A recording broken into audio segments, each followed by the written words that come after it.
आज हिंदी पत्रकारिता दिवस है। वैसे तो पत्रकारिता के अनेक दिवस मनाए जाते हैं, कभी अंतर्राष्ट्रीय स्तर पर, कभी प्रेस परिषद की ओर से, कभी दूसरी संस्थाओं से। लेकिन आज का जो पत्रकारिता दिवस है उसका अपना एक महत्व है। इस 1826 में, यानी जोड़ लीजिए कि कितने साल हो गए, पहली बार, जिसे आज कोलकाता कहते हैं, तब वह कलकत्ता कहलाता था और ईस्ट इंडिया कंपनी वहीं से चलती थी। वहाँ अंग्रेजी के, हिंदी के, अंग्रेजी के और बंगला के तो अखबार निकलते थे, लेकिन हिंदी का पहला साप्ताहिक पत्र, जिसका नाम था उदंत मार्तंड, वह इसी दिन 30 मई को निकला और साल था 1826। पंडित युगल किशोर शुक्ल ने उसे निकाला और अपने संपादकीय में उन्होंने यह भी बताया कि मैं क्यों ये अखबार निकाल रहा हूँ। तो उनके पूरे संपादकीय में एक वाक्य है कि हिंदुस्तान के हित के लिए मैंने ये अखबार निकाला है। तो इस तरह से हिंदी की जो पत्रकारिता है उसे अगर हम समझें तो वो भारत के हित के लिए, इस देश के हित के लिए, इस देश के समाज के हित के लिए है। अब इस अवसर पर आज़ादी के पहले की पत्रकारिता के बारे में मैं बात नहीं करूँगा, बल्कि आज़ादी के बाद हिंदी पत्रकारिता के आचार में, विचार में क्या परिवर्तन हुआ है, इसको मैं यहाँ बताने और बोलने का प्रयास कर रहा हूँ। समाज में कहीं कोई भी परिवर्तन हो तो उसका असर एक हलचल के रूप में दिखाई पड़ता है। वह कितना प्रभावी हो सकता है, यह इस बात पर निर्भर करता है कि परिवर्तन की प्रकृति क्या है, उसके आयाम कौन कौन हैं। भारत के जनजीवन में 1947 ऐसा ही परिवर्तनकारी समय था। उससे एक नया युग शुरू हुआ, विचार की दिशा बदली, पत्रकारिता ने भी करवट ली। हिंदी पत्रकारिता उससे अप्रभावित नहीं रह सकती थी और नहीं रही। लेकिन आज़ादी के अवसर पर पंडित जवाहरलाल नेहरू ने क्या कहा, यह भारत के लिए, दुनिया के लिए महत्वपूर्ण तो था, लेकिन पत्रकारों की दृष्टि से कहें तो वो उनके कहे से ज़्यादा महत्वपूर्ण है बाबूराव विष्णु पराडकर का कथन, जिन्होंने 15 अगस्त 1947 को अपने संपादकीय में लिखा। आज जब हम हिंदी पत्रकारिता की बात कर रहे हैं तो हमें बाबूराव विष्णु पराडकर के उस लेखन को याद करना चाहिए।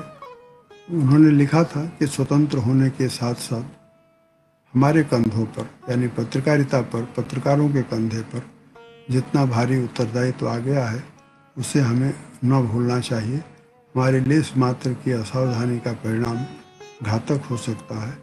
हम जरा चूके नहीं कि सर्वनाश हमारे सम्मुख उपस्थित हो जाएगा। इसे ही उन्होंने इन शब्दों में फिर समझाया कि हमारा कर्तव्य बुराई को प्रकट करना है, हमें सार्वजनिक अधिकारों की रक्षा करनी है, हमें सार्वजनिक जीवन को पवित्र कर देश में एकता और प्रीति बढ़ानी है।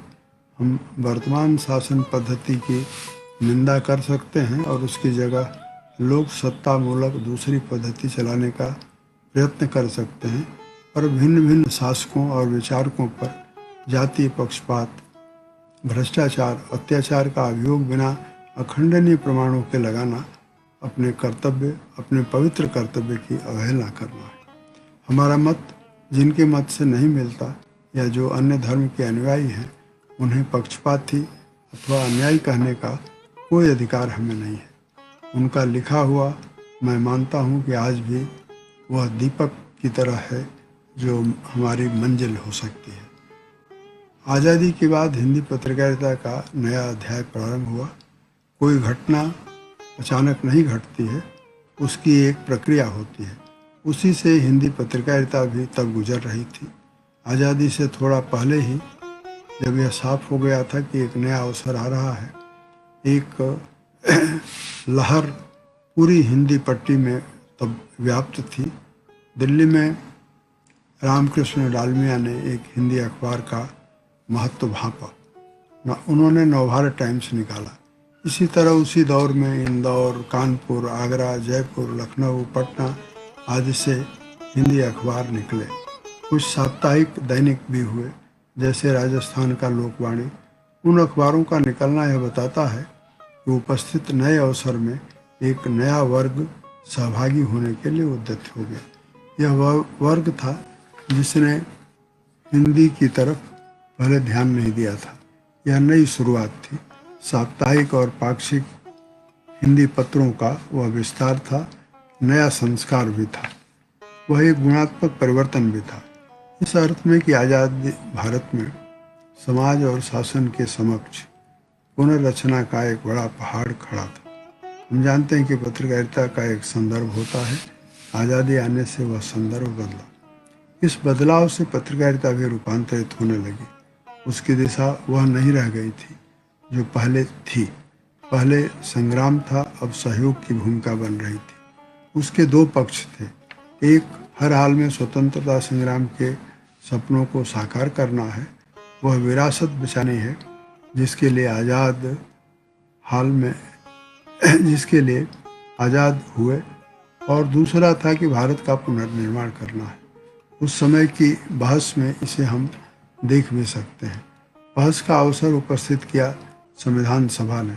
उस समय नवनिर्माण और पुनर्निर्माण की दिशा पर जो बहस थी वह कमोबेश आज भी जारी है। जो भारत के अतीत को पूरी तरह नकारते हैं वे नवनिर्माण के पक्षधर हैं।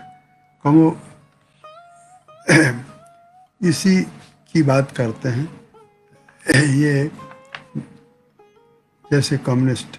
इससे भिन्न भी एक धारणा है, वह यह कि हमारे अतीत में बहुत कुछ श्रेष्ठ भी है, वह बचाने लायक है। उसे चमकाया जाना चाहिए, उसे समय के अनुरूप ढाला जाना चाहिए। कुछ नया भी निर्माण जरूरी होगा। इसके पक्षधर पुनर्निर्माण की बात करते हैं। उस बहस में हस्तक्षेप करने की शक्ति हिंदी पत्रकारिता में तब नहीं थी। इसका यह भी मतलब नहीं है कि जायज़ सवाल नहीं उठे। वे तब की पत्रकारिता में भले ही मुख्यधारा के सवाल न बने हों, पर उठे जरूर। उसकी अनुगूंज हमेशा बनी रही, वह आज भी सुनी जा सकती है। इस बारे में दो महापुरुषों के नाम लेना जरूरी है। पहले महापुरुष हैं महात्मा गांधी, तो दूसरे हैं दीनदयाल उपाध्याय। संविधान सभा की चाल ढाल पर इन दोनों ने नज़र रखी, सभा को आगाह किया। जो तब कहा वह आज भी प्रासंगिक है। उस समय हिंदी पत्रकारिता हाशिए पर थी। उसकी आवाज़ थी, पर ऐसी नहीं कि सुनी जा सके। उसकी उपेक्षा ही होती थी। सुनी जाती थी अंग्रेजी पत्रकारिता की आवाज़। उसी के प्रभाव में संविधान बना। वह मुख्य रूप से औपनिवेशिकता का घटिया दस्तावेज है। आज अनेक आरोह से होकर हिंदी पत्रकारिता जहाँ है, उसके कुछ लक्षण तभी दिखने लगे थे। इस समय उसका विस्तार हुआ है, उसके विकार बढ़े हैं, सद्गुण जो है घटे हैं। इसे समझने के लिए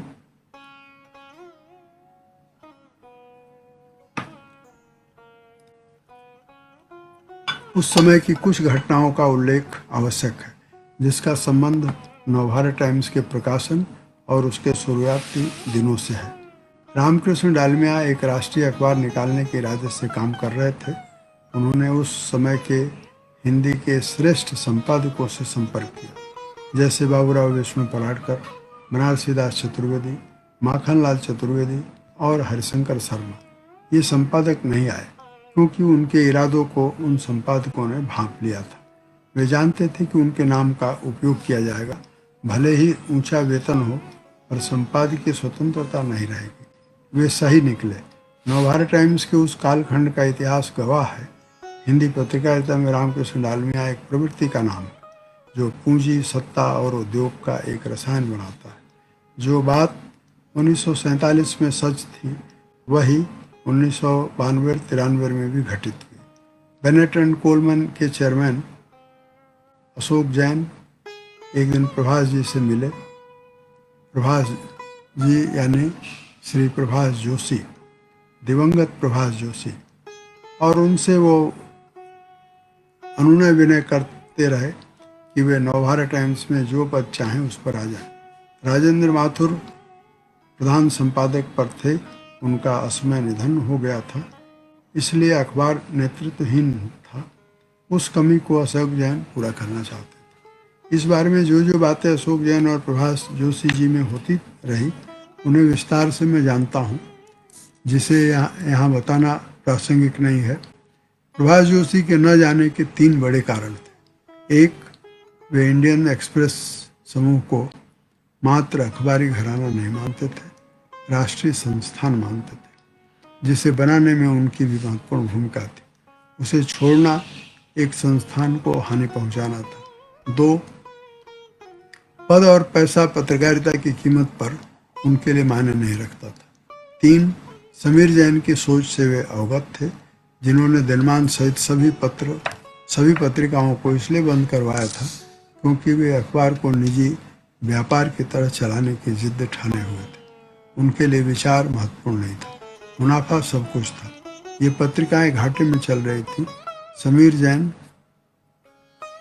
ने राजेंद्र माथुर पर व्यवसाय संबंधी जो दबाव बनाया, उसकी चिंता ही उन्हें खा गई। वे इंदौर से दिल्ली बड़े इरादे से आए थे।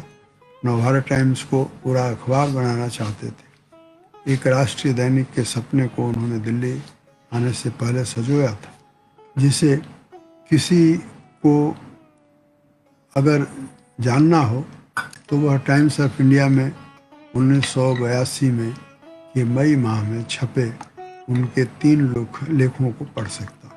वे लेख मेरे पास राजेंद्र माथुर की धरोहर स्वरूप।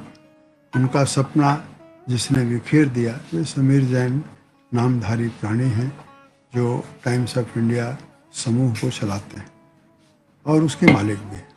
उनके कारण राजेंद्र माथुर हिंदी पत्रकारिता में जो बड़ा काम करना चाहते थे, वह नहीं कर सके। इसे प्रभास जोशी जानते थे, लेकिन साहित्यकार और संस्कृति पुरुष पंडित विद्यानिवास मिश्र नहीं जानते थे। उन्होंने अशोक जैन का आग्रह माना, नवभारत टाइम्स के प्रधान संपादक बने, पर वे जो सोच कर आए वह पूरा न होता देख छोड़कर चले गए। उनका आखिरी संपादकीय एक बड़ी घटना बन गई। ऐसा इसलिए हुआ क्योंकि पंडित विद्यानिवास मिश्र संपादक का दायित्व निर्वाह कर रहे थे।